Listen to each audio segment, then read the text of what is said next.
Sounding as expressive as you can is a challenge sometimes. It's a quest that you need to achieve to in order to really communicate some of the ideas that are inside of you. And sometimes the best way to do that is to kick it.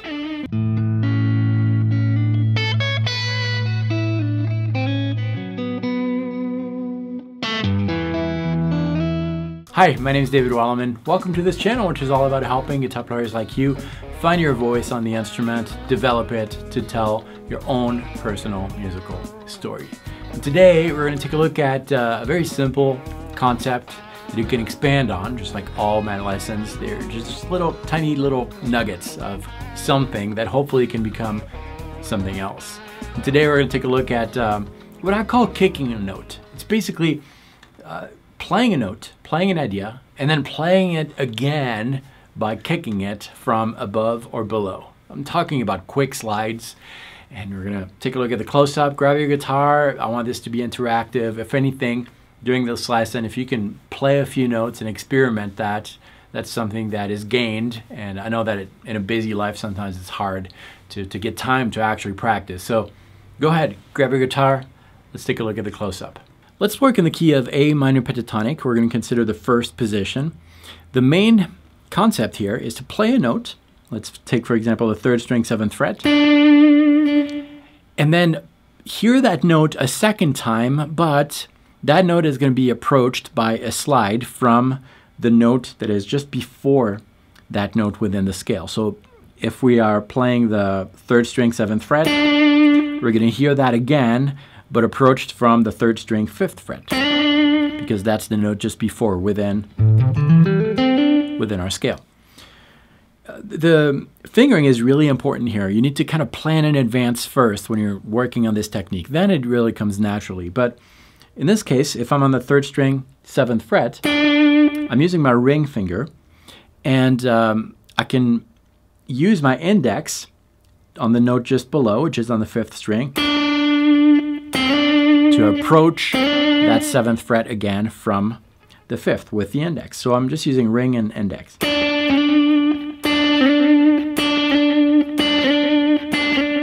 Like that.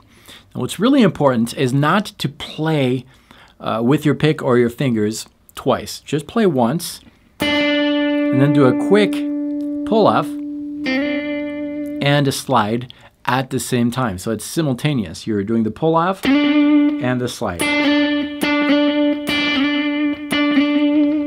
So you kind of need to anticipate, visualize the landing note there. Okay, so that's going to be our first exercise. We're going to use the full pentatonic scale in its first position, and in order to use the right fingering, we're going to start every note with the ring finger, even the first one, ring, and then we're going to approach it from the note below, then ring,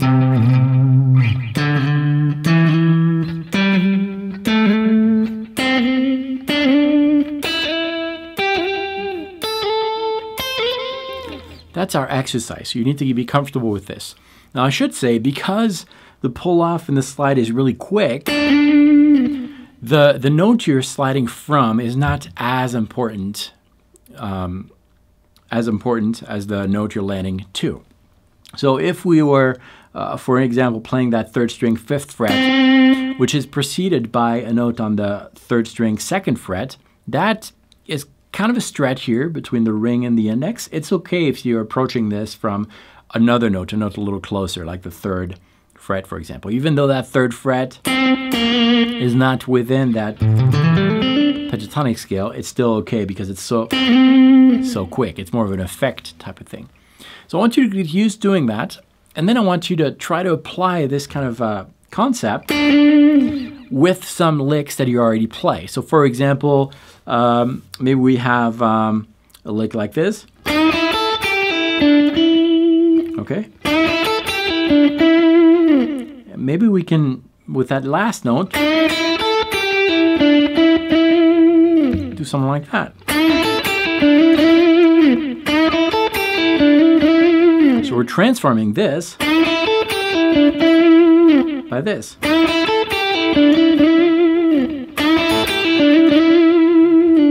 Okay, that kind of thing. A lot of slides in there.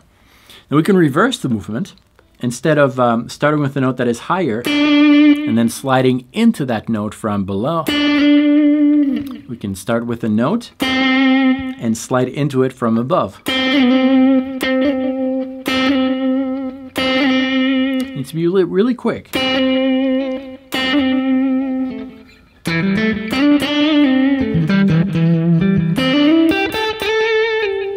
And you start messing around with these notes with the first position. Maybe we transition a little bit into that second one.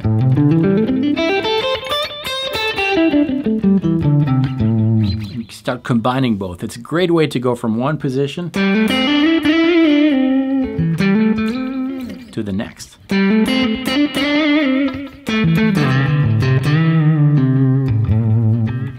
And once you get the idea, the technique, once you have this down, or this, you need to think in terms of really short phrases. I don't want you to get overwhelmed with, I've got to create this big solo, long sentences. No, just short musical ideas, just a few words, a few notes are enough for this.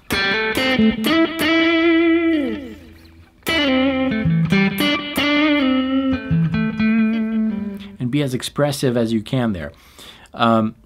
I'm using a kind of a crunchy tone. It's not too overdriven. It's not too clean. I think that's the perfect way to work on these techniques because you get a really wide range of different sounds really with your pick. It's really dynamic. You can hear when you're playing with your fingers.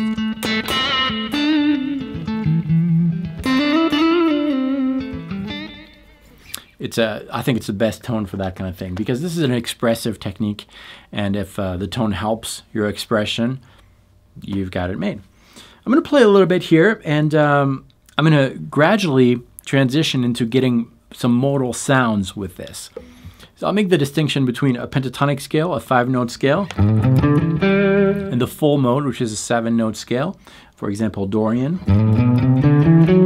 7 notes. So we've got 5, 1, 2, 3, 4, 5, 1, 2, 3, 4, 5, 6, 7. You're only 2 notes away. I covered that extensively in previous lessons. But we can target some of the notes within your mode that you're playing in with that technique too. So for example, let's say that we're in a typical kind of blues progression.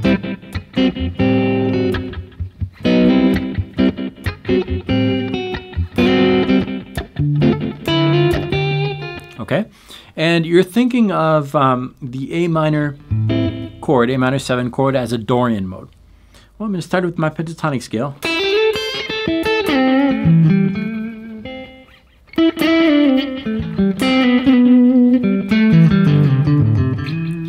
And I want to now suggest more colors using that Dorian mode. So we're only 2 notes away, a major 2nd and a major 6 away, and I can pinpoint those by using those as starting point to my sliding into it.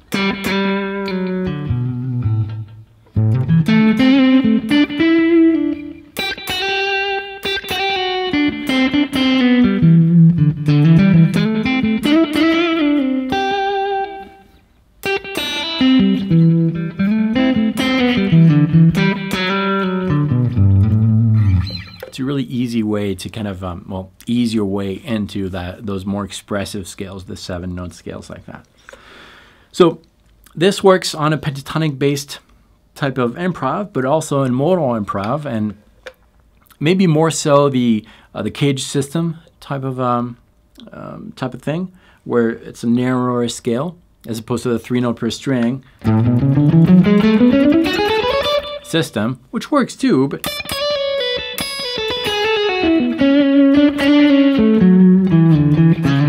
I feel that it works better with the more caged, narrow area of the fretboard because you can target the notes more easily and visualize what's going on also.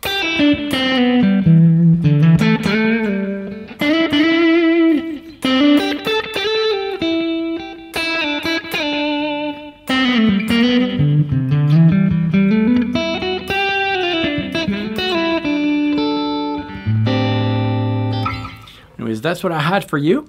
develop this at your own pace and use it in your own improvs if you like the sound. If you don't like the sound, there's no point in working on this. There's so many other things you can do.